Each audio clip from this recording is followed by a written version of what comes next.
Llamo vuestra atención esta noche al capítulo 2 de la carta del apóstol Pedro, primera carta de Pedro, capítulo 2.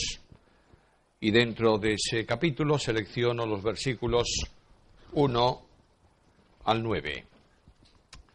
Podemos leer hasta el 10 porque es el párrafo completo de la carta en ese capítulo y dice así: desechando pues toda malicia, todo engaño, hipocresía, envidias y todas las detracciones, desead, como niños recién nacidos, la leche espiritual no adulterada, para que por ella crezcáis para salvación, si es que habéis gustado la benignidad del Señor. Acercándoos a Él, piedra viva, desechada ciertamente por los hombres, mas para Dios escogida y preciosa, vosotros también, como piedras vivas, sed edificados como casa espiritual y sacerdocio santo, para ofrecer sacrificios espirituales aceptables a Dios por medio de Jesucristo. Por lo cual también contiene la Escritura: he aquí pongo en Sión la principal piedra del ángulo, escogida, preciosa, y el que creyere en Él no será avergonzado. Para vosotros, pues, los que creéis, Él es precioso. Pero para los que no creen, la piedra que los edificadores desecharon ha venido a ser la cabeza del ángulo y piedra de tropiezo y roca que hace caer, porque tropiezan en la palabra, siendo desobedientes, a lo cual fueron también destinados.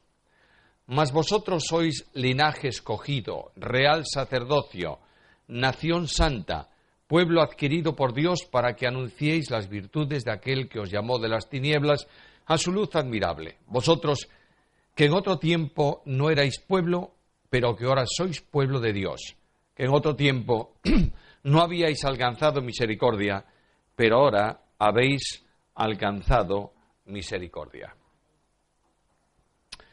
Dentro del tema general de la carta, la vida en la gracia, el apóstol pasa a un proceso que exige madurez y crecimiento. Y este proceso tiene que ver con lo que nosotros somos, con lo que Cristo nos ha constituido delante de Dios. Sois sacerdocio santo.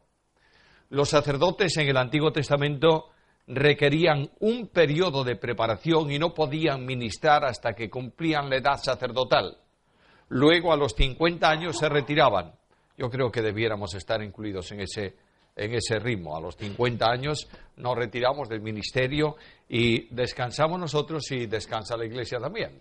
De manera que el sacerdote requería un tiempo de capacitación. Observad que el apóstol está enfocando precisamente esto, porque dice: vosotros como piedras vivas sed edificados. Luego hay una progresión que crece. Un edificio comienza por la cimentación, luego la estructura, a continuación el cerramiento de las paredes, por último el tejado, y hemos hecho el edificio, que va creciendo, va desarrollándose. El edificio en el mundo, una vez concluido, siempre es igual. Uno de los problemas que tienen las iglesias cuando crecen, ¿sabéis qué es? El espacio.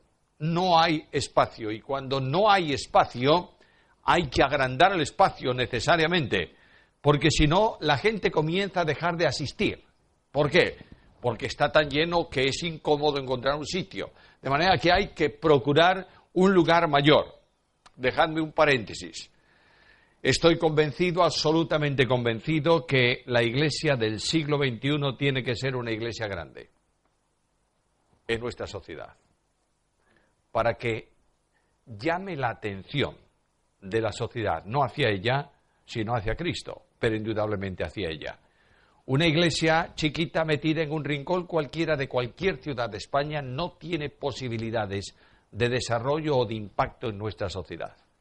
De manera que la iglesia primera, primitiva, la iglesia apostólica, la primera congregación de cristianos, ¿era grande o era pequeña? Grande, 3.000 personas. Y tiempo después, poco tiempo después, ¿qué hicieron? ¿Qué ocurrió? Otras 5.000 convertidos, son 8.000. De manera que más adelante Lucas ya no puede contar los cristianos. Y dice, una gran multitud. Esta era la iglesia apostólica. ¿Se reunía durante la semana en las casas? Por supuesto que sí. ¿Se reunía en el templo? También es verdad. La iglesia en Corinto era una iglesia muy grande. se reunía en las casas a lo largo de la semana, pero el domingo se reunía toda la iglesia junta para ser edificada. Y aquellos cristianos impactaban en la sociedad. El otro día estaba visitando una iglesia. Estaba celebrando 133 años. Y me dijeron, ¿sabes? Fuimos al alcalde de la ciudad para presentarle el programa, para hablarle, para invitarlo. Y nos dijo, ¿133 años? Sí. ¿Pero hay una entidad de 133 años en la ciudad? Sí. Pues a ver si os dais a haceos visibles. A ver, haceos visibles. Naturalmente, estamos tan metidos dentro de nuestras cuatro paredes que creemos que la sociedad allá afuera no tiene nada que ver con nosotros. Estamos equivocados. La iglesia crece, la iglesia se edifica, la iglesia se desarrolla en Cristo. Y el apóstol Pedro dice que la vida en la gracia es una vida que requiere desarrollo para dejar de ser niños espirituales y pasar a ser sacerdotes que pueden ministrar consecuentemente dentro del templo de Dios, que es la iglesia de Jesucristo. Estos sacerdotes, dice Pedro, tienen que crecer en dos dimensiones, en santidad y en conocimiento. Son los dos grandes temas de desarrollo, de crecimiento de este capítulo. Tres cosas quiero mencionaros. Primeramente, ¿qué es la madurez conforme al pensamiento de Dios? En segundo lugar, ¿cuál es la capacitación para esa madurez? Y finalmente, mi responsabilidad frente a ella. El apóstol comienza a hablarnos del resultado de la gracia de Dios en salvación. Versículo 4. Acercándoos a él, piedra viva, desechada ciertamente por los hombres, mas para Dios escogida y preciosa. Acercándoos a él. Esta versión Reina Valera 60 ha modificado la palabra que tenía la versión Reina Valera 1905. La versión Reina Valera 1905 coloca aquí el verbo que traduce perfectamente el concepto griego de esta palabra. Aquella versión decía allegándoos a él. Una cosa es acercarse a Cristo, otra cosa es allegarse a Cristo, es muy diferente. La distinción entre los dos verbos es fácil de entender. Hace un momento, por ahí estuvo una niña acompañándonos durante los primeros cánticos del culto. Vino junto de nosotros, la acercamos a nosotros, le dimos un beso, se sentó a nuestro lado. Esa niña se acercó a nosotros, estuvo próxima a nosotros. Ahora, si yo tomase esa niña y la levantase del suelo y la pongo en mi brazo, no se acercó, se allegó, porque está en el mismo sitio en donde yo estoy. De manera que no hay nadie que se salve por estar cerca de Jesús. No hay nadie que se salve por estar muy cerca de Jesús. No hay nadie que se salve por estar cerquísima de Jesús. Solamente se salva todo aquel que está en Jesús. ¿Me estás entendiendo? Se leyó esta tarde de introducción la invitación de Cristo. Venid a mí todos los que estáis trabajados y cargados, y yo os haré descansar. El descanso no se alcanza cerca, sino viniendo a, es decir, acercándose a Jesús. La salvación se alcanza entrando por la puerta, que es Cristo. Nadie está en el camino hacia el cielo si no entró primeramente por Cristo. ¿Notáis la diferencia? De manera que lo que nos está diciendo es que el elemento de maduración, el que otorga vida para el crecimiento, es Cristo mismo. Y la figura aquí es muy interesante. Cristo es la piedra sobre la que descansa la iglesia. ¿Es así? Es así. Es la piedra angular. No solamente es la piedra del cimiento de la iglesia sobre la que ella se sustenta, sino la piedra que, teniendo un ángulo, marca la verticalidad del edificio. Pero la Escritura dice que Cristo no solamente es la piedra, es también la cúpula que cierra el edificio, porque Jesús es cabeza de la iglesia. Ahora, un niño para comenzar a crecer tiene que tener vida.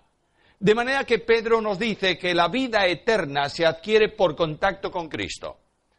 El apóstol Pablo dice lo mismo en Efesios capítulo 2, versículo 6. Y juntamente con él os resucitó. Esa expresión de Pablo es muy interesante. Perdón, voy a traducirla de otra manera. No solamente juntamente, déjalo. Este es defecto del viejo. Esto, deja el aire, no se vaya a morir la congregación. Yo estoy perfectamente bien. El apóstol Pablo dice que acercándoos, el apóstol Pablo dice que juntamente con él nos resucitó. Lo voy a traducir de otra manera. Y al juntaros a él, os resucitó. Estabais muertos en delitos y pecados. Cristo tiene vida en sí mismo. Por tanto, el Espíritu Santo de Dios tomó al que estaba muerto y lo colocó en Cristo. Y por contacto con Cristo, por identificación con Cristo, por posición en Cristo, recibo la vida eterna. Es muy sencillo entender esto. A veces un concepto un poco complicado. Vida eterna es la vida de Dios. Nadie tiene vida eterna más que Dios. Porque eternidad y eterno no es un tiempo infinito, es no tiempo. Es decir, estar fuera del tiempo. Cuando Dios crea, Él tiene una vida eterna porque nunca tuvo principio, nunca tiene fin. Él crea, sale de sí mismo y crea. Todo lo que Él crea tiene tiempo. Comenzó una existencia y Él mismo le marcó un término. Por tanto, hay un tiempo. Pero mientras las cosas discurren en el tiempo, Dios está en la eternidad. Para Él el tiempo no le afecta. De ahí que Jesucristo, la Biblia dice de Cristo que es el mismo hoy, ayer y por los siglos. Y cuando Cristo está en su ministerio terrenal, hablándole a los judíos, le dice antes que Abraham fuese, yo soy. Notáis que eso es una incorrección idiomática en cualquier idioma. No puedes construir una frase de pasado con un presente. O colocas todo en pasado o todo en presente. De manera que lo que Jesús debiera haber dicho, idiomáticamente bien expresado, sería antes que Abraham fuese, yo era, o yo fui. Pero Cristo dice antes que Abraham fuese, yo soy.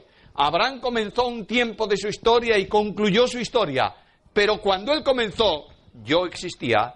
Y cuando él terminó, yo existía. Y el tiempo no me afecta. Por eso los judíos tomaron piedra para tirársela porque entendieron que siendo un hombre se hacía Dios. Aquí tenemos el gran yo soy del Antiguo Testamento. Solamente Dios tiene vida. Pero Juan me dice que la vida de Dios está en Cristo.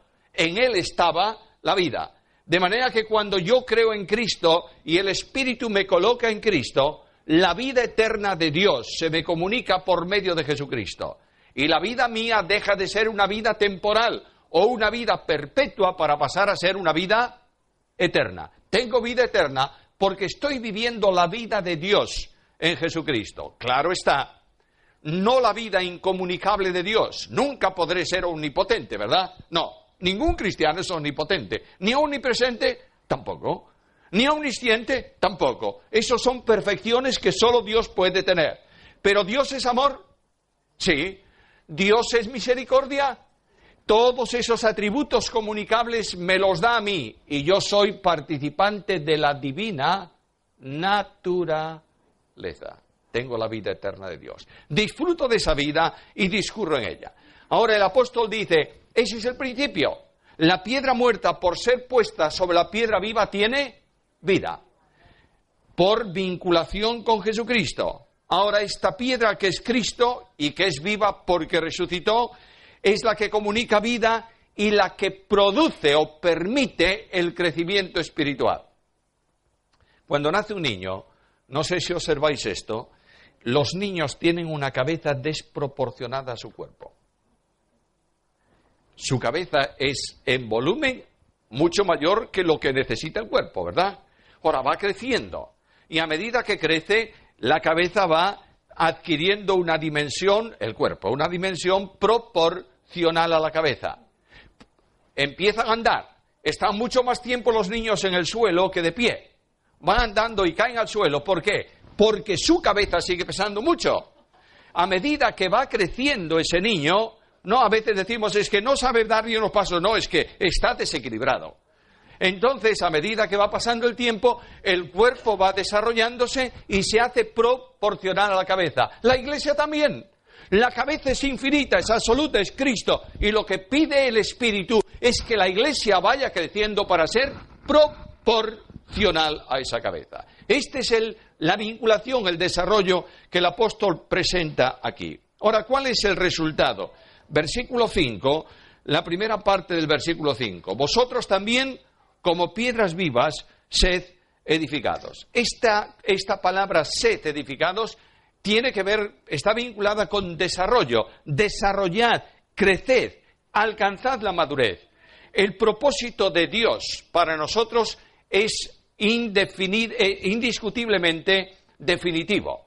El Padre ha establecido una predestinación para los creyentes. ¿Qué verbo estoy utilizando, verdad? Eso de predestinación ha causado más problemas en la historia de la Iglesia que ningún otro verbo. Voy a usarlo de nuevo. Dios ha predestinado a los creyentes destino final y definitivo para que seamos hechos conformes a la imagen de su Hijo. Paréntesis. Confundir predestinación y elección es un problema muy serio. Y predestinación en todo el Nuevo Testamento nunca está relacionada con inconversos, sino con creyentes. De manera que Dios no ha predestinado a algunos para irse al infierno y a otros para irse al cielo. No. Una cosa es que Dios haya escogido a algunos para salvación porque Él quiere, pero no ha rechazado a nadie que vaya a Él, ¿verdad? La salvación es para todos. Entendamos bien las doctrinas y prediquemos la doctrina sin tratar de doblarla. Algunos quieren doblar la elección y dicen, no hay elección. Bueno, entonces Dios es un adivino. Otros dicen, sí hay elección de tal dimensión que antes de crear al hombre, Dios determinó estos cuantos para el infierno y estos para el cielo. Eso no está en la Biblia. Contradeciría el mismo sentimiento de Dios, que no quiere que ninguno perezca, sino que todos procedan al arrepentimiento y viva. Es verdad que para creer necesitas una capacitación del Espíritu Santo. Es necesario entender que la fe que se deposita en Cristo no sale de ninguna condición del hombre natural, sino que procede de la acción del Espíritu. La fe viene por el oír y el oír por la palabra de Dios. Pero el hombre es responsable si cree o si no cree. Y Jesucristo dijo que todo aquel que cree en el Hijo tiene vida, y el que rehúsa creer no verá la vida. ¿Me estáis entendiendo? Bueno, dejad que los teólogos se peleen entre ellos, nosotros vivamos en paz y en armonía con la Escritura. Esta piedra viva es edificada para ser un templo, una casa espiritual, dice el apóstol Pedro, lugar de morada de Dios. Esto es sorprendente. Hechos capítulo 2 concluye una etapa de templo edificio en la tierra para abrir la etapa de templo espiritual. Los creyentes todos somos templo de Dios en espíritu, ¿lo entendéis? De manera que Dios nos ha constituido como templo, y en el naos, en el lugar secreto del santuario, en el lugar santísimo, en la intimidad nuestra, lo que nosotros llamamos en nuestro corazón, reside una persona divina permanentemente. Es el residente espiritual en el creyente, Dios el Espíritu Santo. Y si alguno no tiene el Espíritu de Cristo, que dice Pablo, no es de él. El Espíritu Santo santifica el lugar santo de nuestra intimidad como santuario de Dios. Pero las tres personas divinas están presentes en el creyente. De manera que la Biblia dice, Jesús dijo, el que me ama, mi Padre le amará y vendremos a él y haremos con él morada. Por tanto, siendo el santuario de Dios, Dios tomó posesión de ese santuario.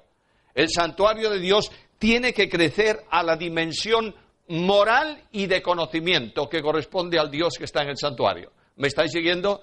No es posible hablar de una congregación de cristianos que no sean santos. Ni es posible hablar de una congregación de cristianos que sean ignorantes de la voluntad de Dios. ¿Me estáis siguiendo? Dios ha colocado al creyente para que crezca en dos vías, que crezca en santidad y que crezca en conocimiento. ¿Por qué? Porque somos un pueblo santo. ¿Tú sabes lo que es eso? Santo es un término que indica separado. Dios nos ha separado para Él. Nos ha comprado al precio de la sangre de Jesucristo Y Jesús dice al Padre en Juan capítulo 17, no son del mundo, como tampoco yo soy del mundo. Luego Dios ha comprado a los creyentes, a todo aquel que cree, lo ha separado para sí, para ser un templo santo en el Señor. Este templo santo es también sacerdocio santo, eso sí que no se puede entender fácilmente. El templo era una cosa y el sacerdocio otra, pero Dios, que hace cosas fantásticas, convierte al templo en sacerdote y al sacerdote en templo. ¿Nosotros somos templo de Dios en espíritu? Sí, pero somos sacerdotes para ministrar en el santuario. Los sacerdotes en Israel se sorteaban para trabajar en el santuario, mientras tanto vivían en las ciudades sacerdotales. De modo que me toca a mí este mes, y se iba el sacerdote y los levitas correspondientes al santuario durante un tiempo para ministrar. ¿Recordáis que cuando se le anuncia el nacimiento de Juan el Bautista, dice que le había tocado en suerte? De manera que se sorteaban, digamos así, las funciones sacerdotales para que todos pudieran trabajar. ¿Sorprende? ¿Tenían que ir al santuario? Sí. ¿Podían trabajar como sacerdotes en su casa? No. No tenemos que correr para ir al santuario, porque somos el santuario. Y somos sacerdotes. Y algo más, ahí tienes el sacerdote en el santuario. Se levantaba por la mañana y estaba esperando, bueno, aparte del sacrificio de la mañana con que se abría el culto en el santuario, esperaba. ¿Qué esperaba? Que viniese alguno y trajese una ofrenda para el sacrificio. Mientras tanto, no hacía nada. Estaba esperando. Nosotros somos sacrificio. De manera que Pablo dice en Romanos 12:1, hermanos, os ruego por las misericordias de Dios que presentéis vuestros cuerpos en sacrificio vivo. ¿Notas? Dios ha establecido un orden sacerdotal de tal dimensión que no tenemos que correr para ir al santuario, pero podemos adorar permanentemente porque nosotros somos sacrificio. Recordad esto, por favor. La adoración y la alabanza no son actividades, son actitudes. Porque Dios busca tales adoradores que adoren, siempre. No tenemos excusa. Nuestra vida es el canto de alabanza que viéndola los hombres glorifican a Dios. ¿Recordáis el sermón de la montaña? Que los hombres vean vuestras obras y glorifiquen a vuestro Padre que está en los cielos. Hermanos queridos, me impacta mucho esto. Me preocupa profundamente a nivel personal. Yo no tengo la seguridad de que quienes me conocen, que no son creyentes, estén diciendo gracias Dios por una persona como esa. No tengo la seguridad. La alabanza en el culto, el canto en el culto, ¿es bueno? Claro que sí. Pablo dice, cantad con gozo en vuestros corazones al Señor. Es decir, el canto debe salir de un gozo, de una alegría profunda del corazón. ¿Es bueno cantar? Por supuesto que sí. ¿Debemos hacerlo? Claro que sí. Pero la alabanza no es a las 8:30 del día especial. La alabanza es 24 horas en tu vida. Y para esto tienes que salir del infantilismo para crecer hacia la madurez espiritual. Porque tienes una misión como sacerdote. Primeramente, ofrecer sacrificios. Versículo 5. Nos ha llamado para ofrecer sacrificios espirituales que son aceptables a Dios. Dios no acepta cualquier sacrificio. Solo es aceptable aquel sacrificio que es ofrecido a Dios por medio de Jesucristo, es decir, en comunión con Cristo. Tú puedes hacer lo que quieras, cantar lo que te parezca, vivir como quieras, vestir de la forma que se te ocurra, estar en una congregación más rígida o más dinámica, no importa nada eso para Dios. Lo que a Dios le importa es tu corazón de sacerdote, que viene a su presencia para ofrecer un sacrificio conforme a Jesucristo. ¿Qué es eso? No se haga mi voluntad, sino la tuya. Yo no he venido para ser servido, sino para servir. La iglesia de Cristo está sobrada de grandes y necesita siervos. Personas que vengan a la presencia de Dios con manos vacías y que digan a Dios, Señor, ¿qué quieres que yo haga? No tengo fuerzas para hacer tu obra, pero tú me das las tuyas para que yo la pueda hacer. Hermanos, esto es enormemente importante. Un hombre maduro espiritualmente se da cuenta de esto. Un niño infantil en Cristo no se da cuenta de tal situación. Seguimos adelante, tienes que ofrecer sacrificios, por tanto tienes que ser un sacerdote maduro o no. Sí. Segundo, tienes que anunciar virtudes, versículo 9. Y casi siempre nos vamos con este versículo a la evangelización. ¿A qué tipo de evangelización? A proclamar al mundo las virtudes. ¿No dice eso el texto? Anunciar las virtudes no se puede hacer con palabras. ¿Se puede hablar de virtudes? Claro, naturalmente. Se puede disertar sobre virtudes, pero las virtudes solamente se anuncian mediante la vida personal. Lo que dice Pablo es: madurad para que el mundo que os ve vea en vosotros la acción dinámica de Dios en salvación. La salvación, os dije ayer, produce una transformación en la persona, produce un cambio en la vida. ¿Lo creéis o no? Ese cambio tiene que verlo la sociedad en silencio. Es hora de tomar en España la responsabilidad de lo que yo llamo evangelio silencioso. ¿Sabes qué es? Menos palabras y más vida de Cristo en los creyentes. El apóstol Pedro en esta carta nos va a hablar de una mujer que tiene un problema en su casa, está casada con un infiel. No sabemos si se convirtió ella al evangelio después de casada, no importa, porque su marido es infiel. Y su marido le dice a la mujer: en esta casa ni una sola palabra acerca de Cristo. ¿Me oyes bien? Bien. ¿Y no habló más de Cristo? ¡Qué barbaridad! Vaya mujer más poco comprometida. No habló con palabras, pero vivió con el ejemplo a Jesús. De tal forma que, dice Pedro, su marido fue llevado a Cristo sin palabras, por la conducta de la mujer. Ahí tienes la cuestión. De manera que la madurez espiritual va permitiéndonos que nosotros nos parezcamos cada vez más ¿a quién? A Cristo, y cada vez menos a nosotros. Ahora, la capacitación, porque hoy me he extendido demasiado en este primer punto. ¿Cuál es la capacitación sacerdotal? Primero, tienes que ser sacerdote. En la antigua dispensación, el sacerdote tenía que estar vinculado con el primer sumo sacerdote de la historia de Israel, que era Aarón. Todos aquellos que no eran de la casa y familia de Aarón no eran sacerdotes. Cristo es el sumo sacerdote según el orden de Melquisedec, y nosotros somos sus hermanos, adoptados en la casa de Dios como miembros de su familia, hijos en el Hijo. Por tanto, tenemos derechos sacerdotales. Como Él es el sumo sacerdote y yo estoy vinculado con el sumo sacerdote, yo soy sacerdote para ministrar en el santuario de Dios. Ahora, hay dos cosas que el sacerdote de la antigua dispensación y el de la actual tenía que tener: santidad y conocimiento.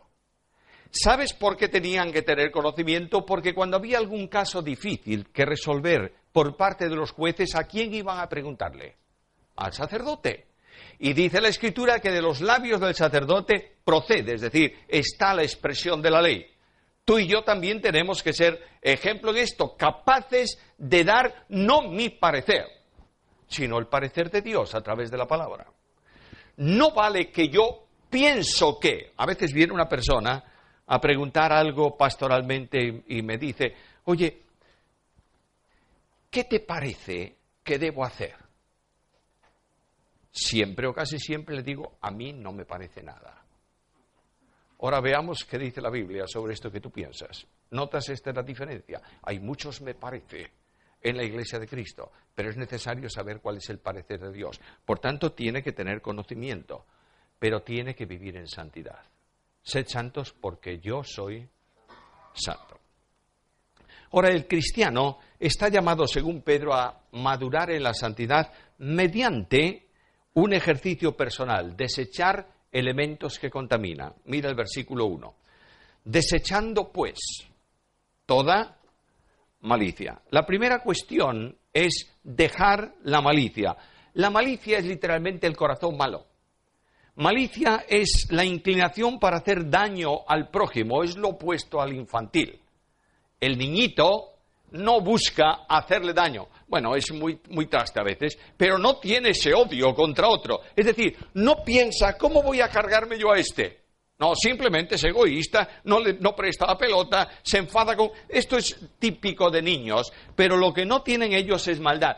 Tienen que ser sencillos. ¿Por qué? Porque Jesús dijo, dejad que los niños se acerquen a mí. Pero dijo algo más. Si no os volviereis como niños, no entraréis en el reino. Hay dos cosas ahí. Dejando la malicia. El niño tiene malicia, bueno, cuando va creciendo sí, a medida que crece tiene más. Pero es así, el niño es así. Además, cae rápidamente porque simplemente le preguntas dónde está lo que hiciste. Y él va a decir, pues no lo sé, ya sabes que sí, que sabe, y enseguida cae el niño. Ahora, recordemos la enseñanza de Cristo, por favor. Si no os volvéis como niños y os hacéis como ellos, no entráis en el reino. Mateo capítulo 18 y versículo 3. Pero se pide algo que tienes que dejar. ¿Qué tienes que dejar de malicia? Mira el versículo. Dejando toda malicia, es un absoluto. No dejando alguna malicia o alguna cosa maliciosa, tienes que salir de la malicia. Tú no puedes ser santo viviendo en la malicia. Se pide un alejamiento total de esa raíz del mal. En segundo lugar dice, y todo engaño. Es decir, el engaño es la actitud que lleva a confundir con palabras o con hechos y aparentar, manifestar lo que no eres. El peor engaño, ¿sabéis cómo se llama en el Nuevo Testamento? Hipocresía. Va a mencionarlo a continuación. No trates de vivir una vida mentirosa, una vida de engaño. Hablad verdad, dice el apóstol, cada uno con su prójimo, porque somos miembros los unos de los otros. Pablo compara el cuerpo. ¿Tú crees que algún miembro del cuerpo vive engañando a otro? Esto no es posible. Bueno, ellos no piensan, los miembros están coordinados por la cabeza.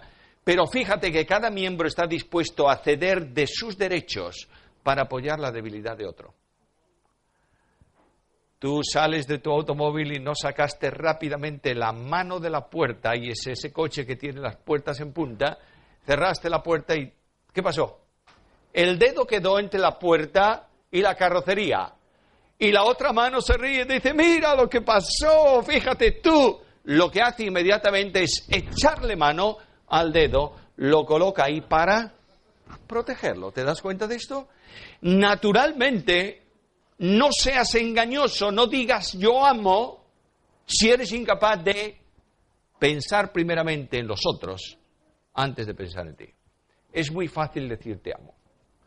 Hay muchas mujeres que reciben de su marido esta expresión, y no quiero tocar el tema de la familia. Pero de vez en cuando, sobre todo cuando hay un cierto interés, el marido se acerca al oído y le dice, te amo. Cuando no es así. Cuando es áspero, cuando no la respeta, cuando la considera de segundo nivel, eso no es amor, es engaño. Pedro dice, y no solamente el engaño, sino la hipocresía. Hipocresía es la apariencia o la simulación. Induce al engaño porque tú aparentas lo que no eres y la gente cree que eres lo que realmente no eres. ¿Sabes cuál es la vida de hipocresía máxima? La de los fariseos. Un fariseo había aprendido que lo único importante, o también enseñaba, que lo único importante era lo de afuera y no tenía valor lo de adentro. De manera que la ley me manda amar a mis padres, pero yo voy a buscar la fórmula para no ayudarlos cuando lo necesitan.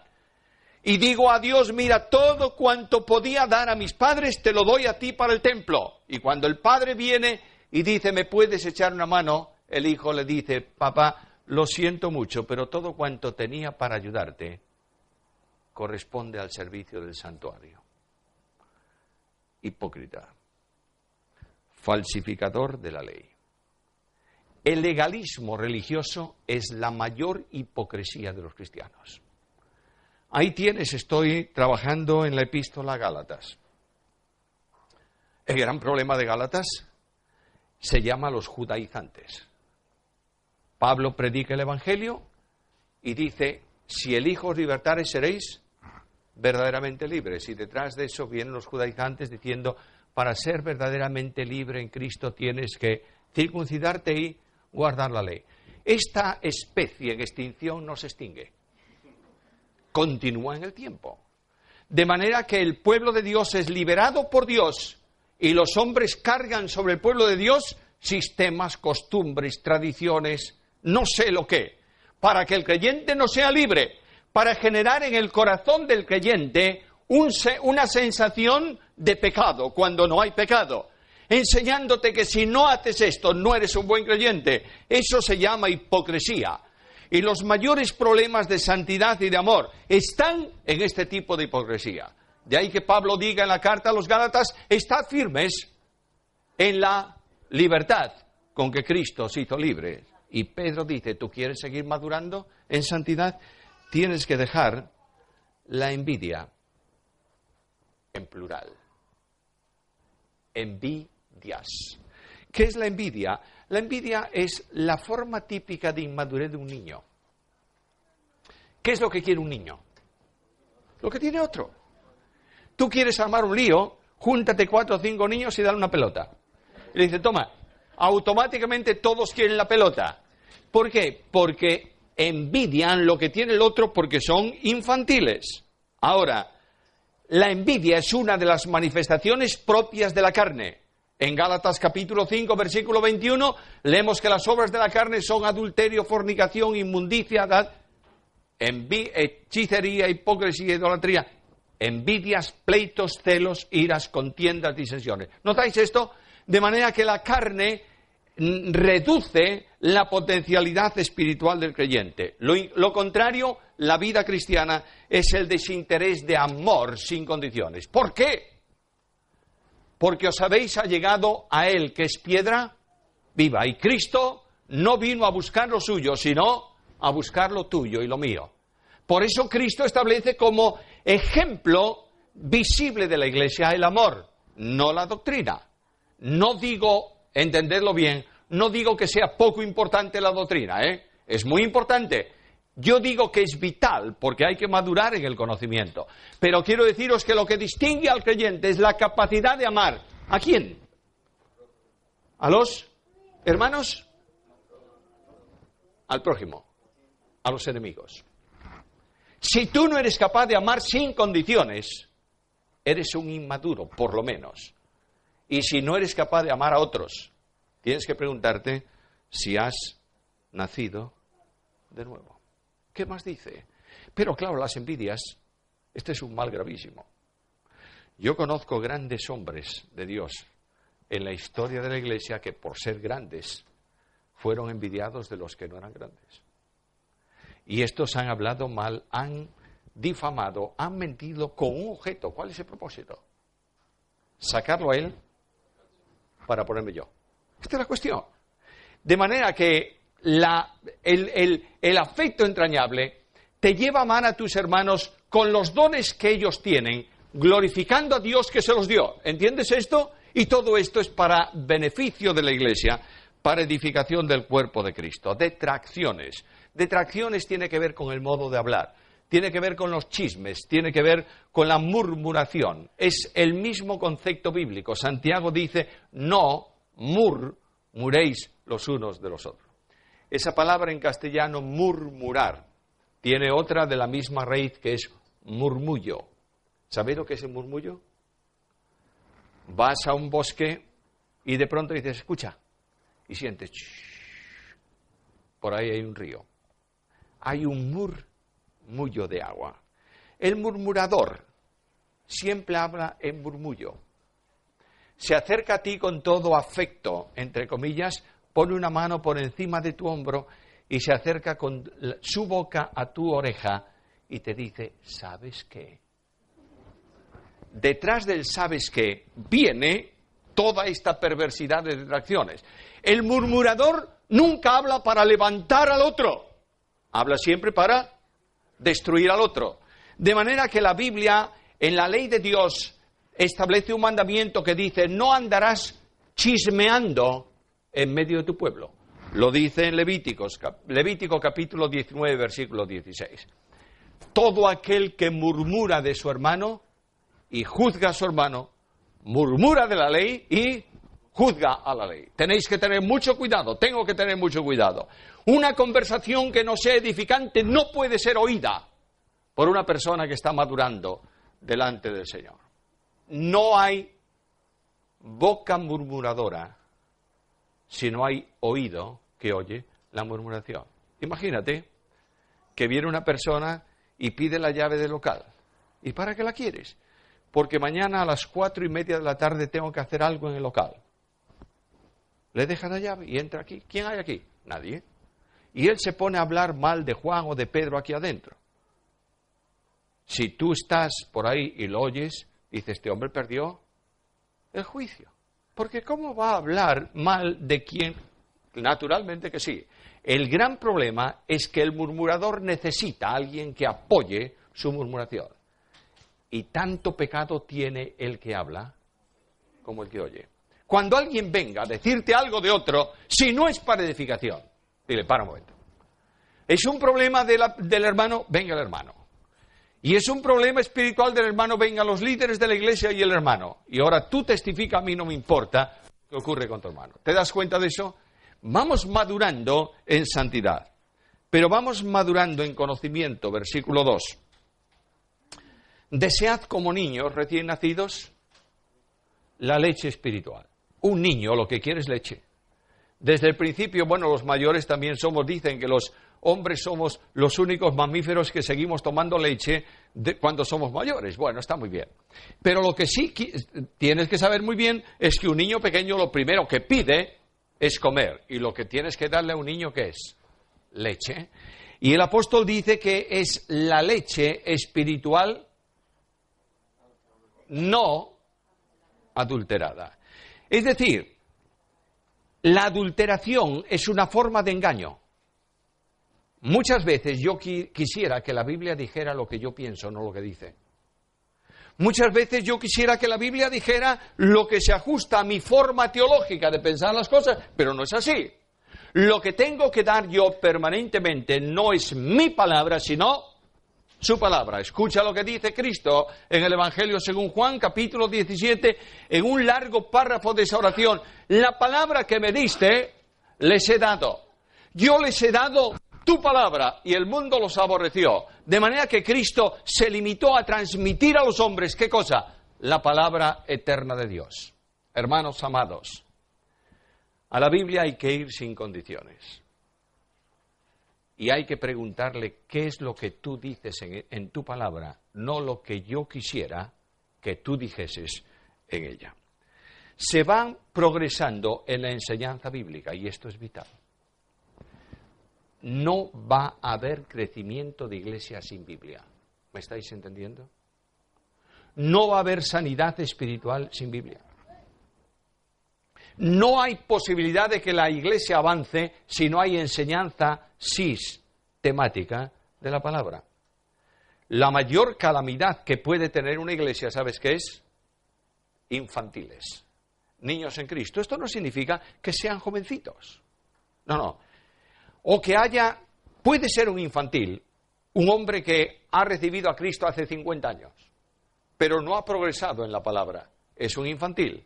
Y el apóstol Pablo dice que los corintios, que se jactaban de ser tan grandes, tan importantes, tener tantos dones, haber crecido tanto, Pablo dice, no puedo hablaros como hombres, tengo que hablaros como a niños. ¿Y dónde está la diferencia entre el hombre espiritual y el niño? Escucha lo que dice Pablo, porque uno dice yo soy de Pablo, y otro de Pedro, y otro de Apolos, y otro de Cristo. Y todos ellos estaban dividiendo la iglesia. ¿Entiendes esto? Un hombre maduro entiende que sus hermanos visten distinto a él, pero son sus hermanos. Un hombre maduro, espiritualmente hablando, no quiere su parcela de poder frente a la obra que se tambalea, sino que se une con todos sus hermanos para edificar el cuerpo de Cristo y llevar a cabo la misión. No hay posibilidad. Hay algunos hermanos que creen que es mejor ser cabeza de ratón que cola de león. De manera que no, yo mantengo mi kiosco. No importa lo que pase, aunque yo sea el último y tenga que cerrarlo. No es esto. Un hombre maduro entiende que el cuerpo es uno. ¿Lo entiendes o no? Y entiende que la obra en la ciudad donde está es la iglesia en la ciudad. que Dios entiende, el apóstol Pablo entiende que las iglesias locales son la iglesia en la ciudad y que se reúne esa iglesia en distintos lugares por necesidades, pero es una sola iglesia, ¿lo entiendes o no? Decimos que sí. La Biblia dice que más grave es el pecado del que sabe lo que es bueno y no lo hace. Aquí tenemos una gran necesidad para que por ella crezcáis. Por último, dejo todo eso, un punto más en eso del crecimiento en la palabra. Dice para que crezcáis para salvación. ¿Cómo? ¿Es que no soy salvo yo? ¿O es que voy hacia la salvación? No, soy salvo. Pero la salvación tiene 3 tiempos. En el pasado, justificación. En el presente, santificación. En el tercero, glorificación. En el tiempo presente, necesito la palabra para saber cómo tengo que vivir. Lámpara es a mis pies tu palabra y lumbrera mi camino.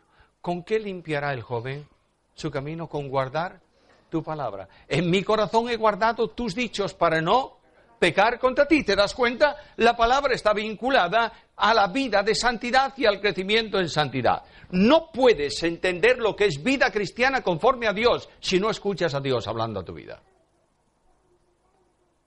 No sé cuántos de vosotros estáis llevando este año un plan de lectura de toda la Biblia en un año.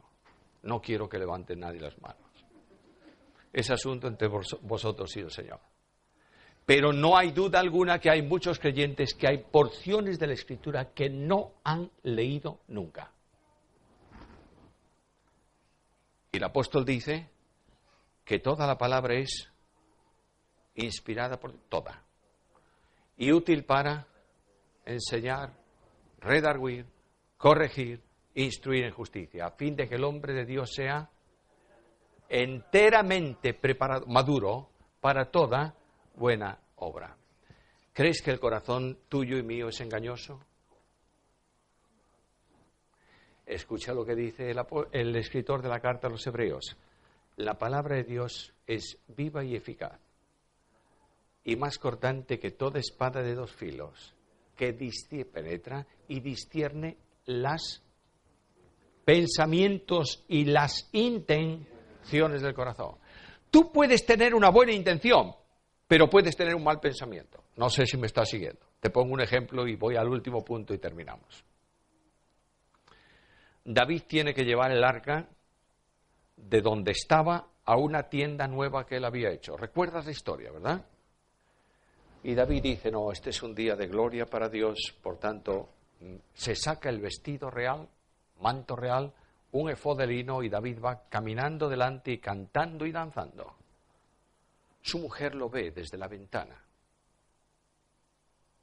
y dice, qué vergüenza, el rey de Israel desnudo delante de las criadas. Claro, cuando tú lees ese versículo, dices, ¿cómo iba David? No, iba vestidito. Lo que pasa es que no iba vestido de ropas reales. Las había dejado porque quien entraba era el rey de reyes y señor de señores, ¿entiendes? Y él solamente danzaba de gozo delante del arca. Pero David dice, vamos a hacer algo impactante. Un carro nuevo. Venga, grande. Carro. A ver, bueyes fuertes. Lo mejor que tengamos para tirar del arca. Y ahí van todos cantando y los bueyes detrás. Y de pronto el carro se balancea. Y Perezuza ve que el arca va a caer, extiende la mano, toca el arca y murió. David tenía una buena intención, pero tuvo un mal pensamiento, porque no leyó lo que Dios había establecido para llevar el arca. Y él llevaba el arca al estilo filisteo, mientras que Dios dijo el arca a hombros de los sacerdotes levitas. ¿Te das cuenta de esto? ¿Cuántos engaños he tenido yo en mi ministerio porque antes de hacer una cosa no he ido a la palabra? ¿Cuántos problemas? El corazón nuestro es engañoso. Ahora dice, Dios te da la palabra para que crezcas en santificación. Por último, ¿cuál es mi responsabilidad? ¿Tú eres un sacerdote? ¿Crees que eres sacerdote de Dios o no? ¿Lo crees? Tienes que ofrecer sacrificios espirituales, ¿verdad? Y la Biblia te presenta 5 sacrificios espirituales, no hay más. La Biblia presenta el sacrificio de alabanza, fruto de labios que confiesan su nombre. Presenta el sacrificio de la ayuda mutua. Presenta el sacrificio del bien obrar. Presenta el sacrificio de la ofrenda. Este sí que es un problema. Porque la ofrenda es un sacrificio. Y por eso no se predica de ofrendas. O casi no se predica de ofrendas. Y algunos dicen, ¿cómo voy a escapar yo de este asunto? Y se van al Sermón del Monte y leen, no sepa tu mano derecha lo que hace tu izquierda. Y dicen, es que la ofrenda tiene que ser silenciosa. ¿Silenciosa? Ojalá fuese silenciosa, porque serían billetes, no monedas. Ofrenda, no, tiene que ser silenciosa en el sentido de secreto. Nadie sepa lo que yo doy. Eso no está en la Biblia, no sepa tu derecha lo que hace tu izquierda. Y claro, algunos, por ser fieles a la palabra, no dan con la derecha ni con la izquierda, para que ninguna se entere de la ofrenda.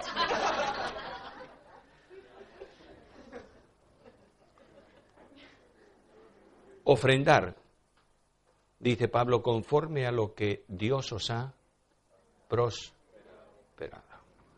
Algunos dicen, entonces la medida para ofrendar es el diezmo o no, eso es lo mínimo. No. No hablemos de diezmo, porque no estamos bajo, pero es que el diezmo no es de la ley. El diezmo es anterior a la ley, porque Abraham dio diezmos de todo a Melquisedec, y viene la ley muchísimo después, siglos después, viene la ley. Diezmo es la valoración mínima que yo tengo que dar a Dios como ofrenda. Pero Pablo dice, no, supera eso. Conforme a tu conocimiento de lo que Dios te ha bendecido, así ofrenda. Para poder ofrendar en condiciones tienes que entregarte tú primero. ¿Recuerdas la ofrenda que se está levantando para los pobres de Jerusalén? Y Pablo llega a los de Macedonia y esas iglesias dice, oye, son pobrísimas. Y vienen y dicen, queremos participar. Y Pablo dice, no, vosotros no podéis. Y dice, por favor, queremos que nos permitas participar. Y dice, se dieron ellos al Señor, de tal modo que ofrendaron más allá de sus fuerzas. Mira la viuda. La viuda viene a la presencia del Señor. Tiene 2 blancas. Además, coincidencia, es lo mínimo que tú podías poner en el cofre de ofrendas en Israel en los tiempos de Cristo. Pero Jesús hace notar algo. Eso que ella tenía era todo. ¿No dice algo más? Todo su sustento.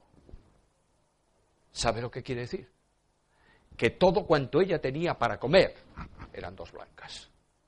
Pero ella había entendido que el Salmo dice que Dios es protector de huérfanos y defensor de viudas. Y dice, Señor, para tu gloria, te doy todo lo que es vital para mi vida.